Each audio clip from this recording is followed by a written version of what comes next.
You want to hear it all? All right, well, we gonna see what happens. But this next poet really, really impacted myself. I would not, y'all hearing me in the back? Nah, we good. Yeah, we gonna get right. They gonna, we gonna get right. This next poet that's about to grace the stage, I literally would not be standing here in front of y'all if it wasn't for this man. This man actually was my first ever feature as a poet, a professional poet at the Piano Lounge, y'all. I gotta give a big shout out. And I remember our conversation, like, I was sitting with him at lunch. He seen me at a poetry show, I impacted him with a poem. We sat down and chopped it up when I was 18 about just what's going on in my life. And I asked him one question, and I was like, yo, how do I get paid to do this? And now I'm standing in front of you all, curating a show in Midtown Miami called Sensual Saturday. What a beautiful spirit circle moment. And not only that, but I get to introduce a poet to the stage that's about to really take y'all on a roller coaster ride, y'all. So y'all give it up for Quick, the poet.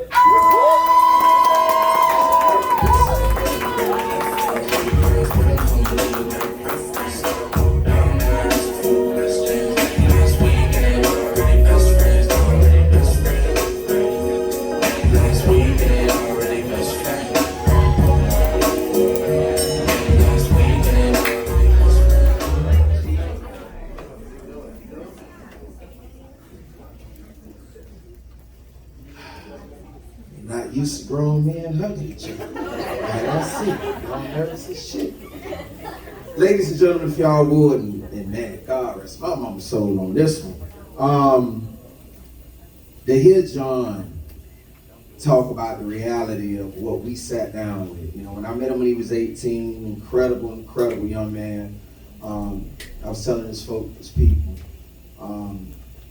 extremely impressive when it comes to his personality, how he carries himself, his love for people, and how I operate is exactly the same as such. I don't sit down with a lot of people. Not because I feel like I'm Jay-Z or Beyonce. I feel like I'm QUICKThePoet. I feel like I'm who the fuck I am. Yes, sir. I don't try to be nobody else. I just try to be myself because I can't be nobody else. I appreciate who I am, and I appreciate that young man and how he carries himself. So if y'all would, like he said, and give him flowers while we all here, I actually celebrate him. Give it up for this guy. Y'all can do better than that. Y'all can do better than that. You deserve it. So let's get right to the meat and potatoes of it. Laid down 2 poems, a unique story. So let the story tell itself. This first poem for you all, ladies and gentlemen. It's called Love War You Part You. And simply put, you cannot properly love anybody else if you don't know how to properly love yourself. They say that experience is life's greatest teacher. Yes, sir! And as far as relationship understanding, I've come to learn so much about companionship thanks to that incredible instructor who taught me to see the truth. Because I know for a fact there would surely be no forever queen bee and I if it weren't for all of the previous truth and lie, trial and tribulation wars that at one period of time plagued our lives like a rare form of monogamy terminal cancer before I discovered the priceless living treasure of her. I remember back in the day when I finally got over my girl's icky stage and became an unknown Mr. Love Hall, writing love letters and poems just like Darius did. Right before Love Jones became an instant classic and hit back in '97. You see, just like him, I had so much love to give, but I couldn't understand or fathom for the life of me why I couldn't find a solid girlfriend to save my life. I was told I was too dark, too skinny, showed love way too much too early, and being too damn funny was a sign of weakness that would get me nowhere at all in life. Informed that I needed to change my overly humble and other ways for wanting to find a solid girlfriend, more or less a future wife. So over my 9th grade spring and summer, I hit the gym extremely hard like Arnold and made a few good and bad and personality and attitude adjustments. And like an addict with a bad love for a bad habit, I became heavily addicted to riding emotional roller coasters. I incorrectly discovered from the misguidance and teachings of an ex-lover is that you should expect your significant other to eventually fuck you over regardless of how much you love them. You should always be prepared to have to play chess with the value of the royalty. So after an unannounced visit to that ex-lover's apartment, uncovered that all of the accusations and rumors were facts about her having another boyfriend, and that messy breakup left my heart severely broken. It shouldn't surprise anyone at all that Sensual Saturdays, while they quotes every action, it causes a reaction. It makes so much sense.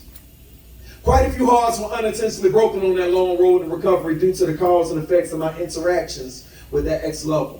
And for every broken heart, I'm responsible for leaving discarded like dead carcasses that lead back to a serial trail of reasoning in my love life cemetery closet. I was never truly honest. I was only interacting with you all like that ex-lover she taught me to be in order to be happy. And I'm sincerely sorry that you all became a necessary sacrificial pawn in an emotional game of recovery that positively recover who I used to be and ultimately help me capture my queen. And after my last experience prior to Queen Bee, when I found myself fighting to survive the latest mental injuries suffer from what you get when you choose to boomerang through an emotional roller coaster of women like a Marcus, playing around with a bunch of Christies, Avons, and Jacquelines in search of an Angela. Is when I finally took an honest look in the mirror and accepted the fact that people can only do to you what you allow them to do to you. And hurt people, they don't have to hurt people in order to heal. And from that very moment is when my full emotional recovery began.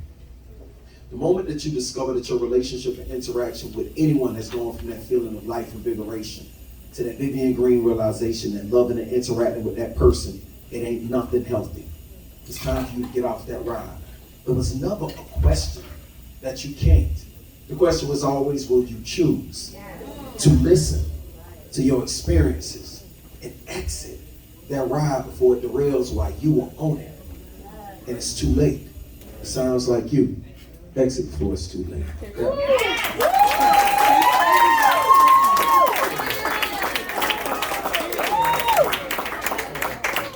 We say we don't care. We say we don't get hurt. Shit, I was hurt. I was torn apart. The trailing story of all that I always make sure I leave at venues is this. The most amazing part about being in this room with everybody is that I know we have all been through some form of unique relationship circumstance. No matter who you are. That whole cool shit, I don't do relationships and blah, blah, blah. Yeah, that means you will fuck up with problem 9 out of 10 times. Because if you don't do relationship, you had a dope ass relationship, you wouldn't be saying that. And that's a fact. But when things line up for you, man, after going through what you went through, you gotta stir that in the pot and eat that alive and turn into who you need to be. You don't have to be negative. You need that love to come up out you. And that's the truth. Don't ever let nobody destroy the best parts of you. Let me repeat that again. Don't ever let anybody ever destroy the best parts of you by emotion.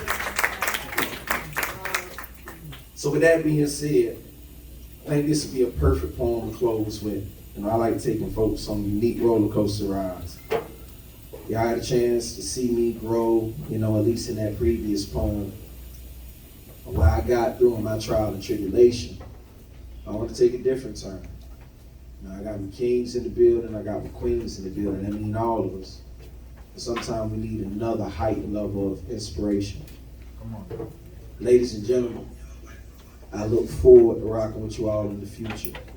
My shows take place at the world famous Broward Center for the Performing Arts. Yeah! And if you end up going on my page, it's QUICKThePoet. It's simple, QUICKThePoet. Just spell it out. It's supposed to be spelled. You'll be able to find the tickets there. They opened on Ticketmaster a week ago, and more than half the tickets sold. God rest my mama's soul, man, on Ticketmaster. I can't even think on that. So let's leave the inspiration on the good folks. In the name of Just John, y'all can get this one.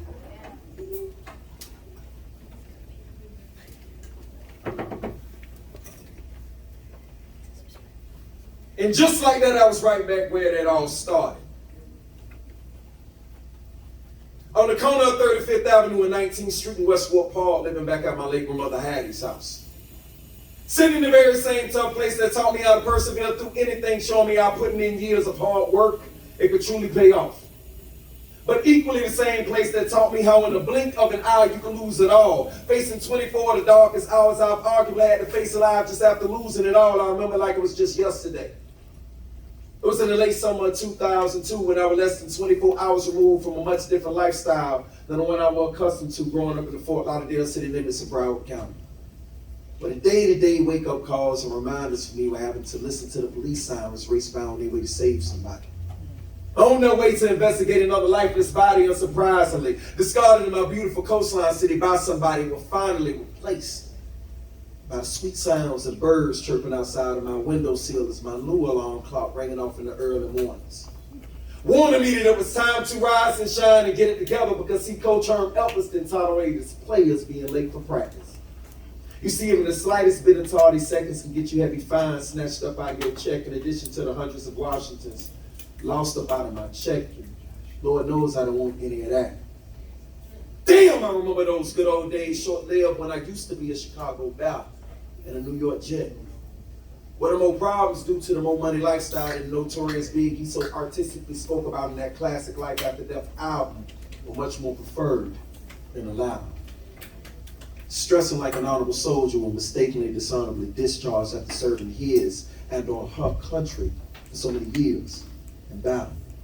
I sacrificed over 15 years of my life just so my family can have a better life by successfully making it up out of my neighborhood confines alive and accepted that full scholarship ride to become a Mighty Griffin of the Missouri Western State College and University. A 5-year investment that ultimately catapulted me into a once-in-a-lifetime opportunity that less than 1% of all humanity would ever have an opportunity of experiencing in a lifetime.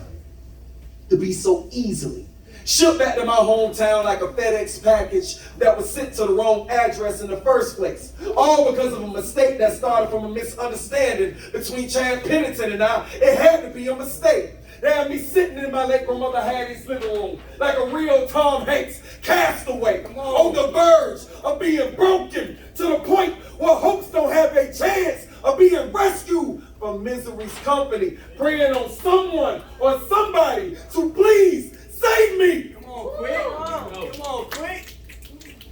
Just like the NBA did for Derrick Rose when they described in that powerful Powerade commercial with that powerful Tupac narration playing in the background that described everybody in this room to across the globe.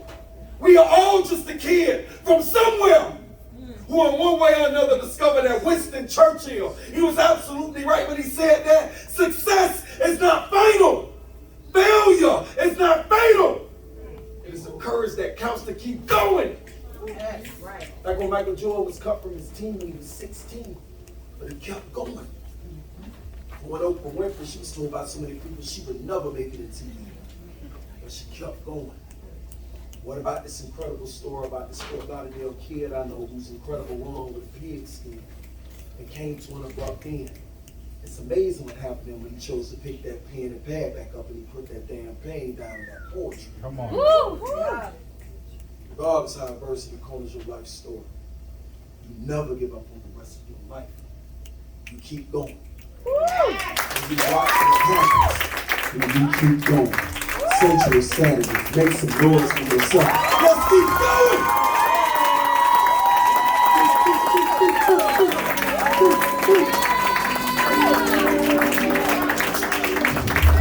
Let's keep going, y'all. Give it up for QUICKThePoet.